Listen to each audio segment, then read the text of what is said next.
Part 2 of our interview with Melissa Ellis, who escaped from the Kingston Polygamy Group, next on Polygamy, What Love Is This?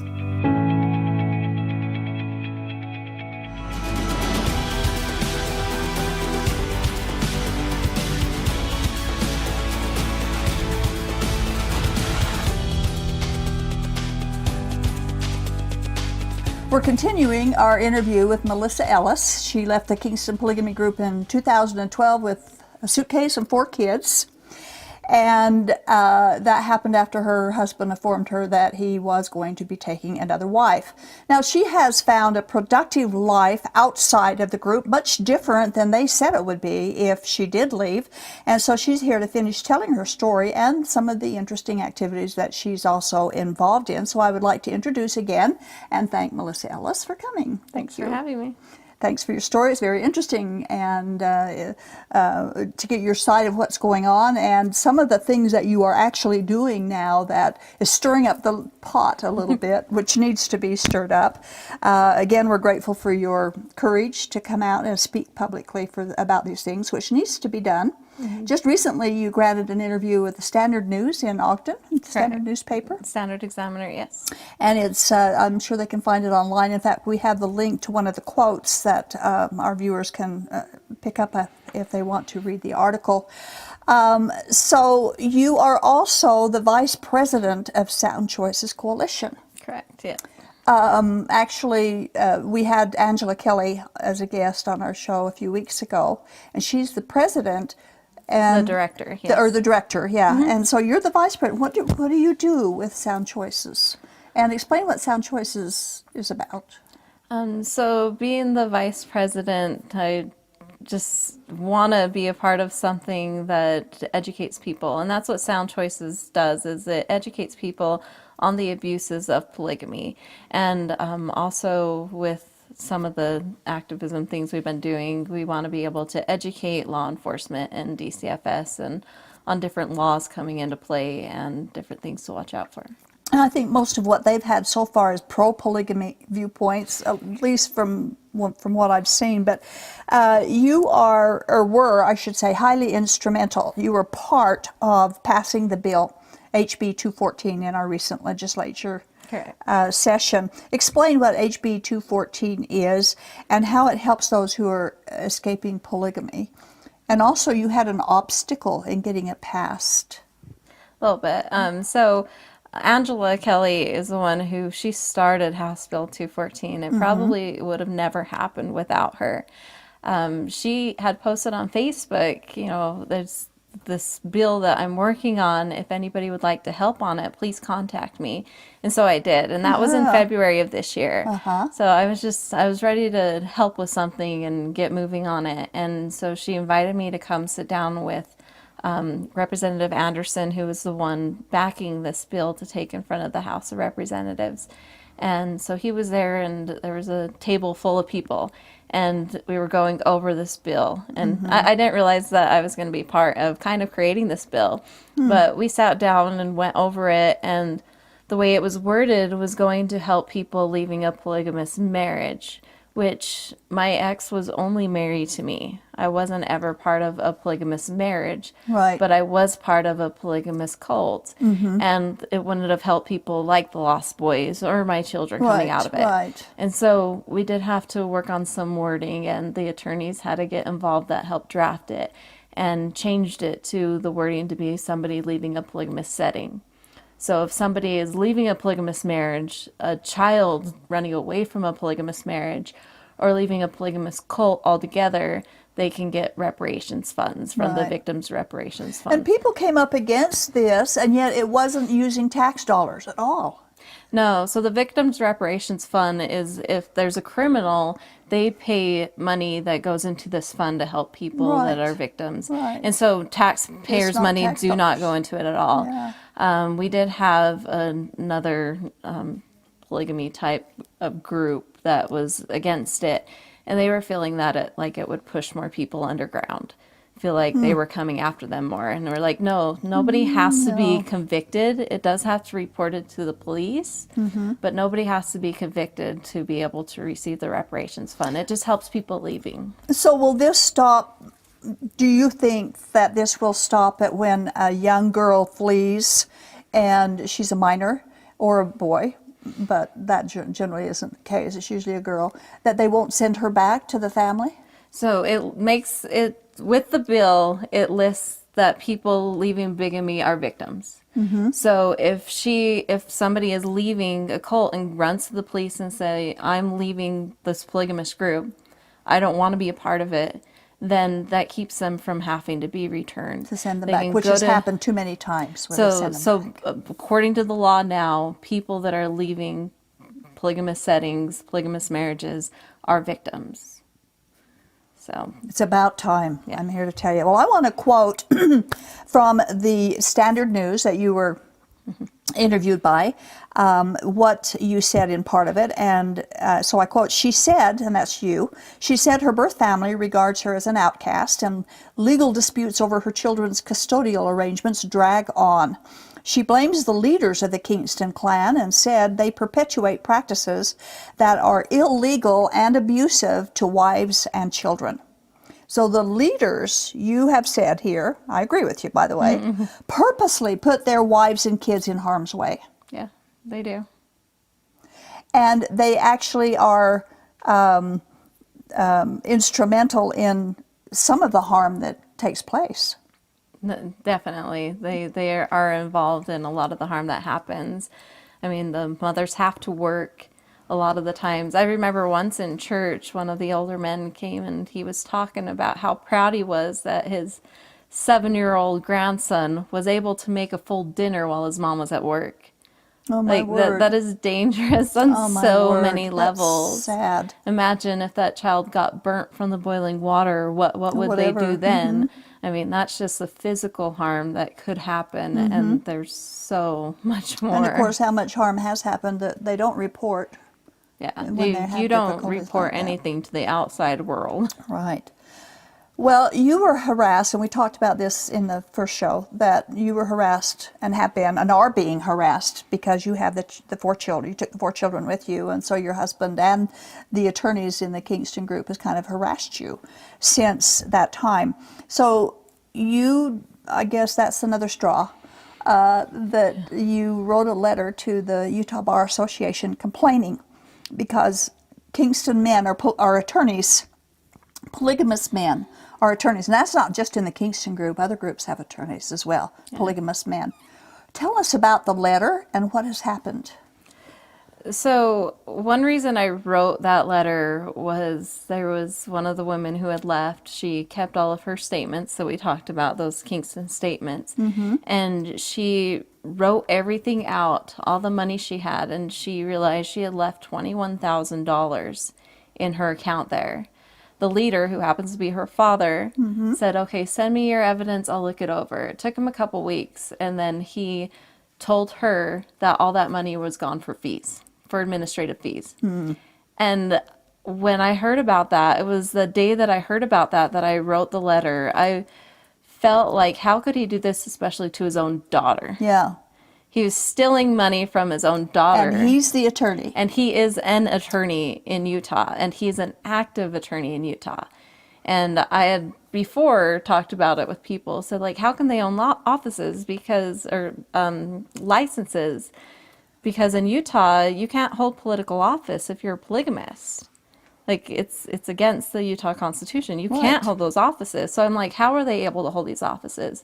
And I'm like, well, you know, I am a citizen. I am allowed to make complaints if I'd like, and this is a concern I have. So I wrote out who I knew the attorneys were and who I knew their wives were. That's why I didn't go into any other groups, is I don't know for a fact that who they're married to. Exactly. But I knew who for a fact these people were married to, except for the leader, because there's so many.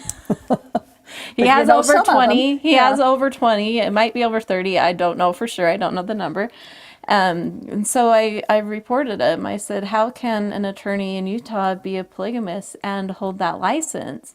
And I quoted the rules for misconduct, and that includes lying, that includes withholding information, which I'm sure they're not going and reporting every wife they have. Oh. And so I said, how can Utah, especially the Utah Bar, allow this to happen? Good for you. And so I just felt like it needed to be done. Yeah. And by the way, the Washington Post picked that up and had it in the Washington Post, plus a couple of other newspapers. I followed it online. And one of the articles that came out in one of them online, I read the responses, the comments at the bottom of the article. One of the comments was from an attorney. This is what he said, quote, "No harm, no foul." In other words, it's okay, there's no victims in polygamy. That's what he was saying. Another one in the article in the Tribune and also in the Washington Post quoted Linda Smith. She responded to your letter, and she is a University of Utah professor who is on the Ethics Advisory Opinion Committee of the Utah State Bar. Okay, so she's read your letter. She said that some crimes are not offenses that would reflect on a lawyer's fitness to practice. What do you say about that response? I know she also said something about Clinton, that he lost his license not for his adultery, but for lying in a deposition. Adultery is a misdemeanor, where polygamy is a felony. Polygamy is different, and right. Adultery could just happen once. It could happen several times. Who knows with Clinton? Anyways, but when you are in a polygamous marriage, you are committing to have that be a felon every day of your life. You've already committed that. You know that it's a felony, especially their attorneys. They know it's a felon. So why are they doing it? They're attorneys. They know what it takes to change law. Why aren't they putting forth the effort to change that law to be able to live that way before doing it? Exactly. Like people, they're working on getting marijuana legal here, which happen in other states. I know some people do that here as well, but they are working to change that. There's a process. There's a process to do that. These are attorneys. These are licensed attorneys that have taken the oath, the constitutional oath of Utah, which says plural marriage is prohibited in Utah, or polygamy is plural. Polygamy is prohibited forever in Utah. And it's federally against the law too. It is, but in Utah, they're licensed through the Utah State Bar. They took that oath. They are violating that oath, and it is a felony. It is a Class 2 felony in Utah as of last year. Yet she says that doesn't have any bearing on his fitness to practice. Well, I don't know her ethics. A crime is a crime is a crime, isn't it? I believe so. She's on the ethics advisory. So that kind of discouraged me when I read that. Yeah. You said, you brought up the Edmunds-Tucker, or the Edmunds Act, and then later it was the Edmunds-Tucker, about imprisoning men. There were, 1,600 men in prison for polygamy? 1,300 men that got thrown into jail at one time. And people today say, well, what will we do if we arrest all the polygamous men? What would their families do? What was your answer to that? It's very good. My answer, and I talked about this with Angela Kelly, and she's one that said it to me, and I believe it full-heartedly, was that they thought about that back then, and thinking about it now, if all the men disappeared, the women are taking care of themselves and taking care of their children. They're doing it anyways. Right. They will continue to do it. The women work long as sometimes 2 and 3 jobs. When we helped Rachel Kingston, she was working 3 jobs to take care of her 3 kids. Yeah, and so they're doing it anyways. They're paying their own bills because obviously, like the leader, he has over 20 wives. You know he's not supporting them all. No, they don't. And they don't and support they don't. Not in the group that I left. It's like you said in our first show that you had your husband wanted to save up all this money so he could court this other woman, and you had to support yourself and your children so that he could do that. Yep. That's not unusual. That is a very usual thing for them. Okay, you said that after months of therapy, after you had left, you realized that you had been a victim of abuse in the Kingston group for years. Yet victims rarely know that they are actually being victimized until they get away from it and look back and say it through your therapy. Explain the emotional abuse that you and others suffer at the hands of the patriarchal leadership of the Kingstons. Well, I said this specifically towards that House Bill 214 because it would help pay for therapy for people. I knew the last straw that I had, being physically abused, was not okay. I knew that that was abuse because my mom was married before my dad outside of the group. Yeah. And he abused her, and she told us that once was too much. Yeah. And so I knew it happened once, that it would happen again. And that's, one of the things that pushed me to leave so fast once that happened. But You were smart. You were good doing that. I didn't know that him sitting me down and talking about that money and the way that the Kingston Group is financially abusive. I didn't know that being financially abused was a term. I didn't know it existed. And being able to go through therapy, and my therapist at the time sat me down and went over this abuse wheel. And I had been abused in every way on this abuse wheel. So physically is what finally happened, but I know I was emotionally abused before that. Before we had kids, he never came home. Once we had kids, he came home and he was kind of ornery.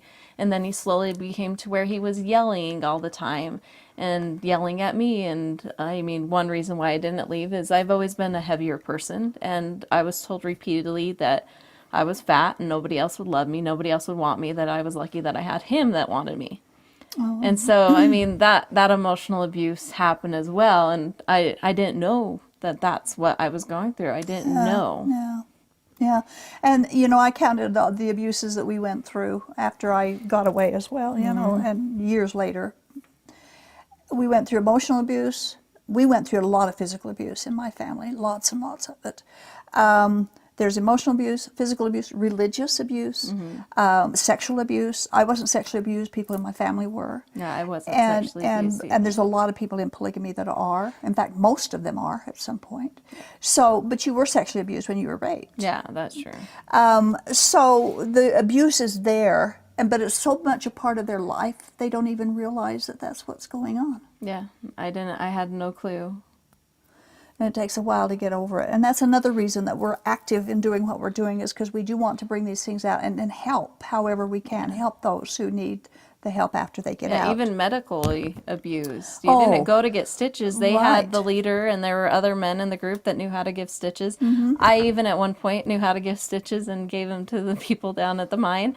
And they don't like going to doctors, and they're anti-vaxxers, which... People do what you want. After getting custody of my kids are all vaccinated, and I'm glad I was able to make that choice. The point is that they call it a conspiracy. All the medical doctors are against you, and they want to do this to you or that to you. And Jesus is. Did you know Luke, who wrote the Gospel of Luke? He was a doctor, for heaven's sakes. I mean, Jesus didn't care if you had doctors, but they don't. I think because they don't want to spend the money. And like my kids go to therapy once a month for an hour each.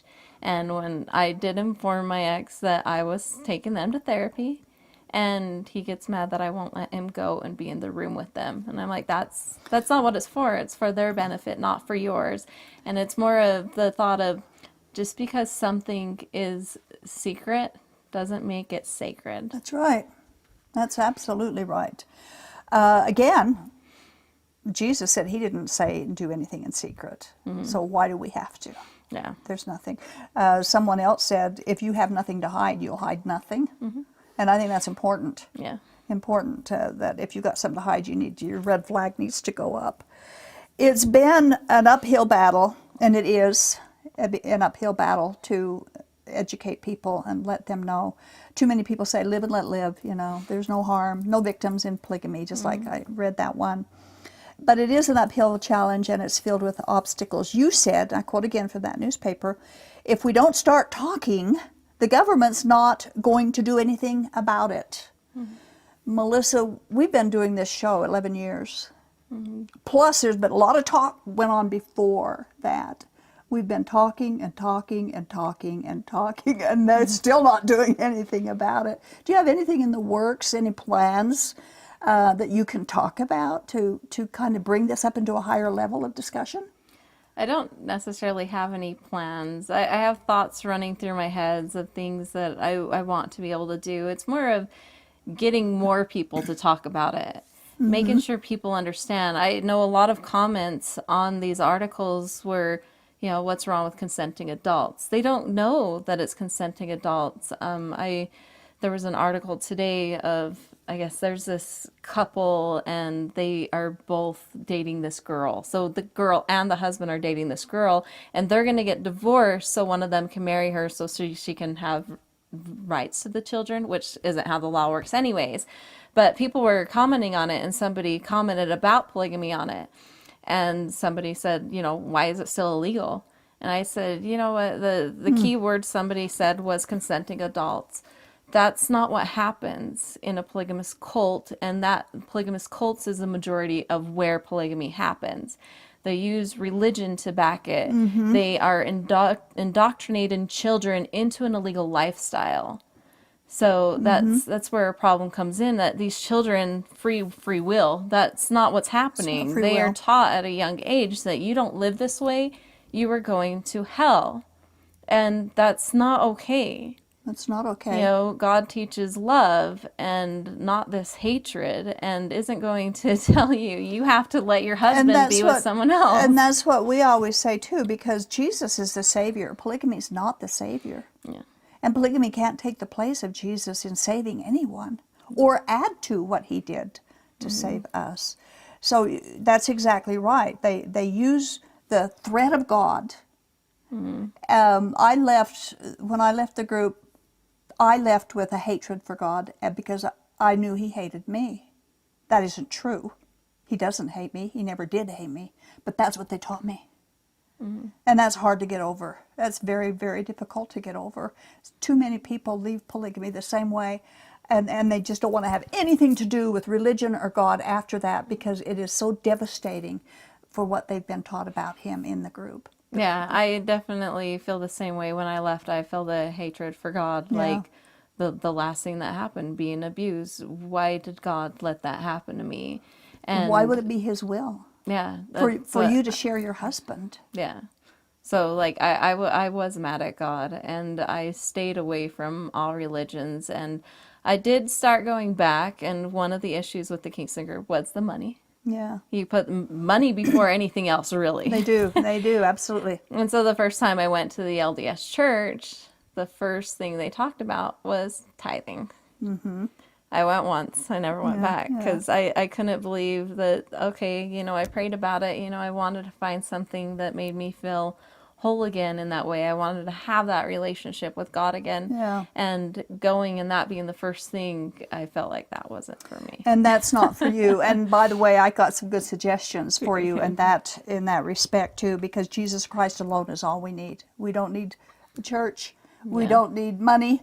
We don't need temple recommends. We don't need polygamy. We don't need anything. All we need is Jesus. Yeah. I know my kids recently have come to me because their dad's teaching them more about his religion, and my son's almost 12, and so he's more aware of things, and he came to me and said, like, we go to church and we've been being taught these things, and because So I left you the need church, to have something to give to him he in its said place. because Dad says because you left the church that you're with the devil and he's with God, and he's like, That's hard. what do you Yeah. think? And I told him, I said, I don't believe in organized religion. I believe that you should be a good person because you should be a good person. And I said, that's what I want you to do, is to be a good person and be happy and to treat others with respect. Well, he needs to understand that polygamy is, that's brainwashing his dad will give him. And he needs a good, safe alternative to that. Definitely. So you don't believe now, I assume, from what we've just said, that the polygamy is the only way to God,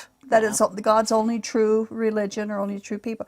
You said that Kingston's wasn't teaching much about Joseph Smith anymore. They weren't. When I was a teenager, it was all about the Kingstons and why they're the true prophets versus they brought up the different groups, even the different polygamous groups, the different churches altogether, the LDS church, the Catholic church, the Baptists, everything, the Jeff's group, the Allred group and everything, and would teach why they weren't right and why the Kingston group was the true church. That's what I was mostly taught as a teenager. I think that's interesting they've gotten away from Joseph Smith like that, because that's all we ever heard about was his and all of the persecutions they went through because of polygamy, and Hiram Smith and Orson Pratt. That's all we heard about. They used the Book of Mormon, but it was how they fit into the Book of Mormon.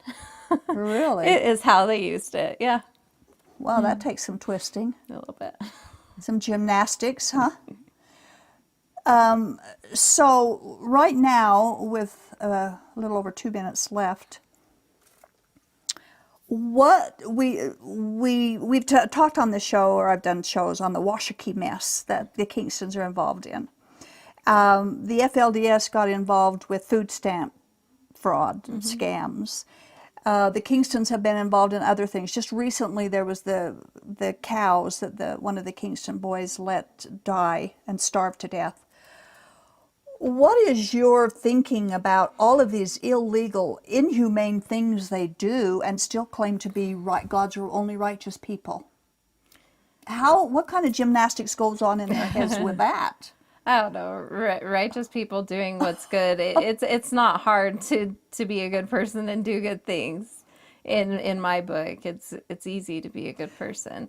So How do they I justify the illegal things they do? The $1.2 billion tax fraud? I don't know. It's always been about money with them. It has, it's hasn't it? always about money. Money's their God. Money and sex. The more money you have, the more money you have, the higher you're going to be, apparently, is the way that I look at it after leaving. Which, I don't get the whole cows dying thing. I don't get why anybody would let that happen. They're not known for their humane activities to either children or to animals. So what is next on your agenda? Do you have anything going right now that you can talk about in being the active? Just more on the bar stuff. I want to get more facts together and write another letter about the other things besides just polygamy that they do, because there's a lot more that goes on as them being attorneys over that group. Anything that they're doing illegal in that group, these attorneys know, and these attorneys cover it up. And those are other things that go towards this. So I want to bring more attention to that, to the illegal things that happen that I know about. Yeah, that you know about. They've known about this for a long time. I know when Daniel beat his daughter, Marianne, and the Kingstons were focused a lot for several years because that brought them right out in the public eye. I also notified the Bar Association that they had attorneys in the Kingston group who were members of the bar, and I asked why.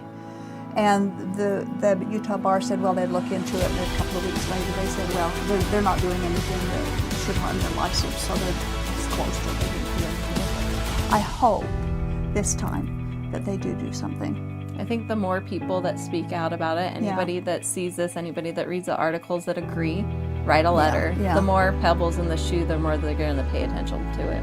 Right, and then hope that the lady on the ethics committee understands a little bit more.